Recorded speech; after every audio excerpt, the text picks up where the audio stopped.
বাড়ি মারা বুঝেননি, আঘাত করা শুকানোর জন্য, এরকম শুকানোর জন্য অনেক সময় মেয়েরা বিশেষ করে চুল ভেঙে যাচ্ছে, আপনার নিজের পায়ে আপনি নিজে কুড়াল মারছেন, আপনার ভিজা চুল আপনি বেঁধে রাখছেন, খেয়াল করবেন। আমরা অনেক মানুষ আছি না ভিজা চুল বেঁধে রাখি, হ্যাঁ। এরপরে আমরা যখন বোরকা পরি, বোরকা পর্দা করেন, এটা ফরজ, কিন্তু বোরকাটা আপনি লুজ বোরকা পরেন, যদি আপনি টাইট বোরকা পরেন তাহলে আপনার চুল পড়বে। ছেলেদের ক্ষেত্রে কি হয়, ছেলেরা দোকানে গিয়ে ইদানিং টিকটক বা বিভিন্ন রকমের স্টাইলের ভিডিও দেখে তারা চুল কিন্তু এরকম স্টাইল করে, স্টাইলিশ হয়, এইটা কিন্তু আপনার চুল পড়া বাড়াবে।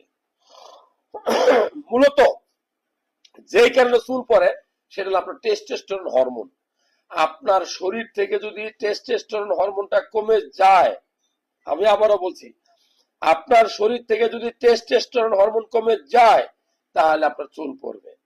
কিভাবে বুঝবেন আপনার শরীরে টেস্টোস্টেরন হরমোনটা কমে গেছে,